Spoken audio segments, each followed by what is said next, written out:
Hey everybody, welcome back to another video on the channel. My name's Andrew. I am the sole creator of the Impatient Hobbyist, and today I'm coming at you with another review. This review today is on something I've been wanting to do for a very long time. So what we're reviewing today is the infamous Tamiya Color Acrylic Paint, as you can see there. I've been wanting to do this review for a very long time. I haven't done a lot of paint reviews in the current setting, but I thought I saw that the chairman of Tamiya, I think it's S. Tamiya, I think that was his name, passed, and that was pretty sad. That was very sad, and it made me dust off my Tamiya collection and really appreciate how amazing these paints are and how legendary they are. And I think that's what's driven me to make this review for you guys. I know you can see the green circles from the lights there. I apologize for that. But yeah, today I have a decent amount of Tamiya colors, not a lot because I run so many different paints, but I have 3 metallics that we're going to test, and I believe like 7 normal colors, flat and gloss, that we'll be looking at. And I'm really excited to show you this because I had forgotten how much I like this paint, but now that I have such a renewed appreciation for it, I'm happy to show you guys, and I'm happy to see where my projects go because of it. And I will say this right off the bat, it has one of my favorite like black tints and finishes I've ever seen on any of my paints, like ever. So let's just get into it, and let's take a look at the results. Okay, so we are at the table now, and I want to first give you a little bit of introduction to these type of paints, okay? So when it comes to the actual paints, there's 2 kinds that I've seen. There is the X and the XF. As you can see here, X just means it's the base, it comes, you know, very glossy. XF means flat. So they usually have both an X and an XF for almost every color I've seen. But of course, if you wanted to, there's always stuff like this, or maybe not like that, but they do have a flat base you can add to any of the gloss colors to make it a flat color. I like that they add that little bit of customization just in case you can't get one color but another color is available. Another thing I wanted to point out is that this can be thinned with both water and any type of thinner that you would use for, I would say, lacquer paint.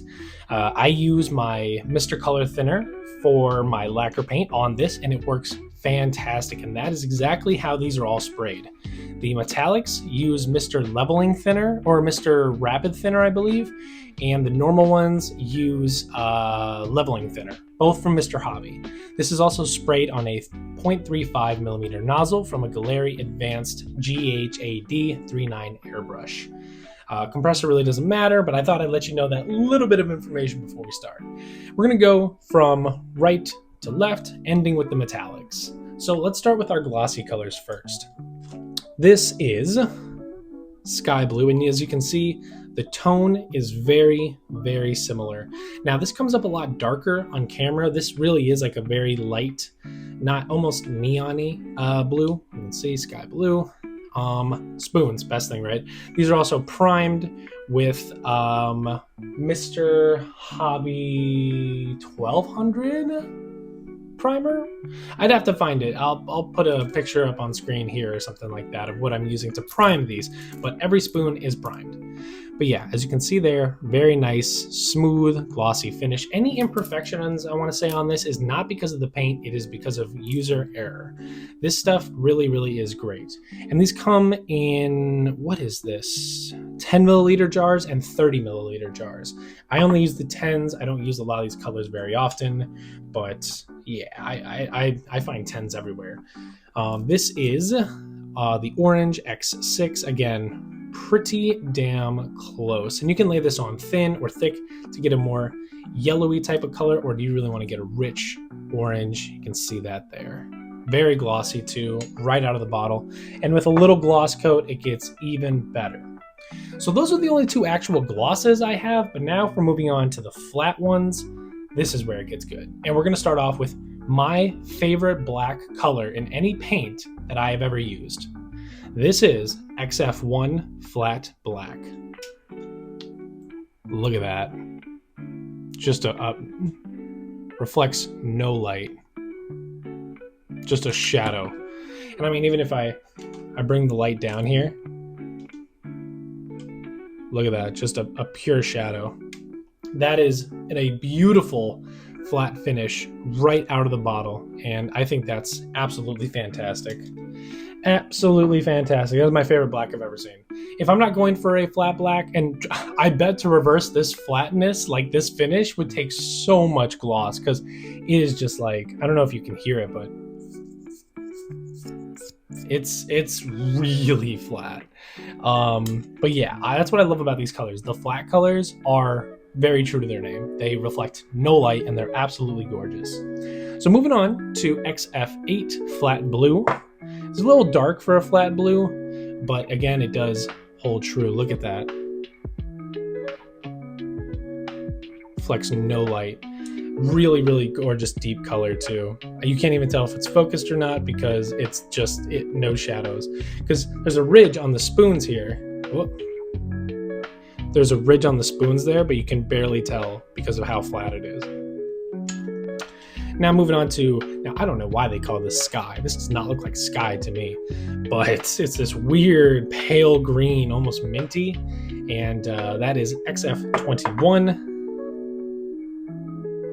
Because of how light it is, I think it reflects a little bit more, but again, very beautiful color. Lays down super easy. I sprayed these all at about 18 PSI. I think you can go lower, but that's just my personal recommendation. I think these come out really, really smooth and really nice. I would say after prolonged use, so I'll pop this one open. Sometimes when you get messy with it, you can get little, get stuff kind of bunching up on the threads here, and I think that gets into your paint over time. I think I had a few little things in my paint which actually made some of the paint jobs come out a little rougher. So I would definitely recommend that maybe over time straining these would be the way to go. Just a recommendation, but I did see a little bit of particulates in my paint. Now moving on to XF7 flat red. Look at that. Right out of the bottle. Perfect flat finish. That is really gorgeous. And I just can't stress enough how easy they are to use. I'm going to tell you a little trick from the channel Barbatos Rex. I highly recommend checking them out if you haven't. If you made it here, you've probably already seen them though. But he says when you get a fresh bottle like this, right? You drop a metal ball in there, which I've heard you don't do on the glass things like this, but I personally do it and I have no problems.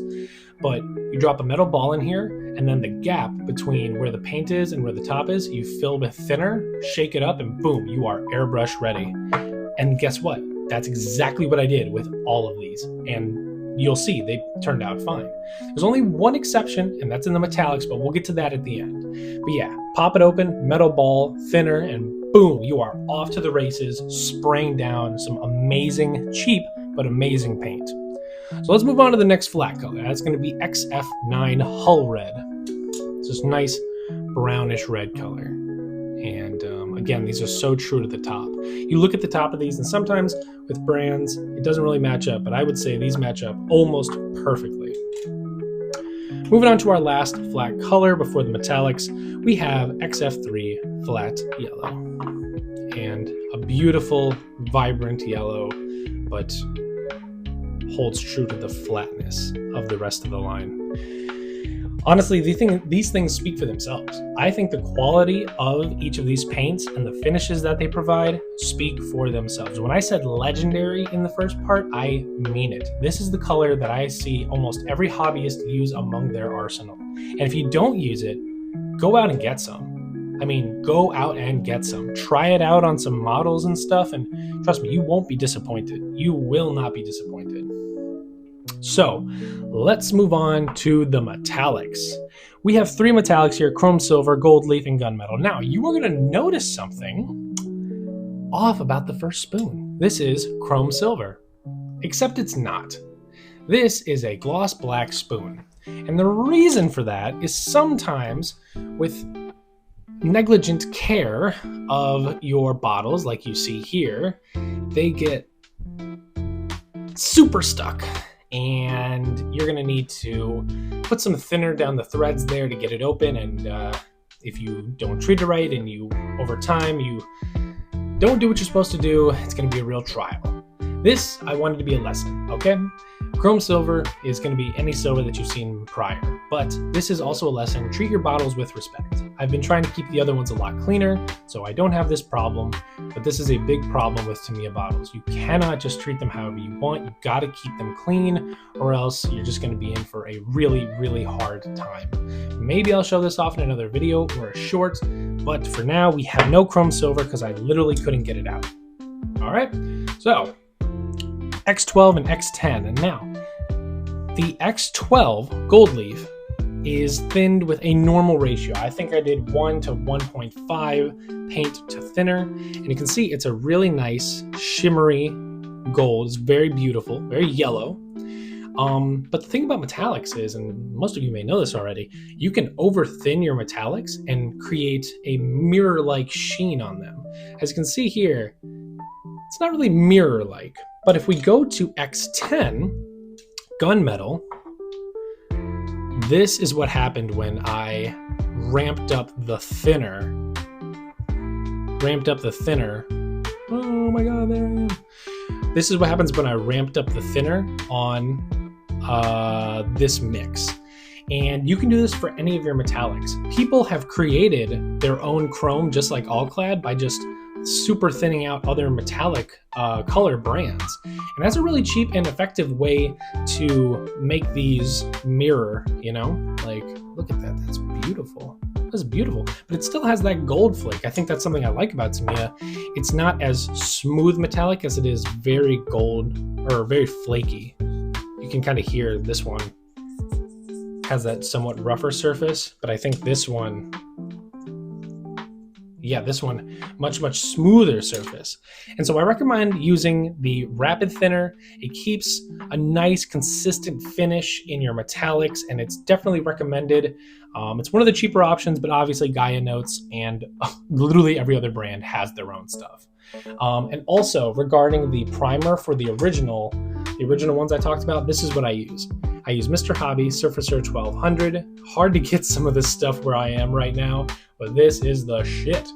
That being said, I also wanted to mention, I have Mr. Hobby colors, which is kind of the contender with these guys. You know, they come in 10 milliliter bottles, thinned out with their own stuff. But these are great. These are fantastic. In no way, shape, or form do I think that the empire that is Tamiya can be toppled quality and affordability. I mean, you guys can see here, these are amazing paints. They're absolutely flawless, and if I had to give a rating, it's a 9 out of 10 easily. I plan on using these on much more projects. I've stuck with a lot of my American brands like Splash, but these bad boys right here are amazing, and they're local usually. So, with that being said, I'm going to end off by telling you guys to go and get yourself Tamiya colors. Any colors. Roy G. Biv, the whole thing. Just go out and get some colors and experiment with them. And I would love to hear your experience down in the comments below. All right, with all that said, I think I've covered all the bases.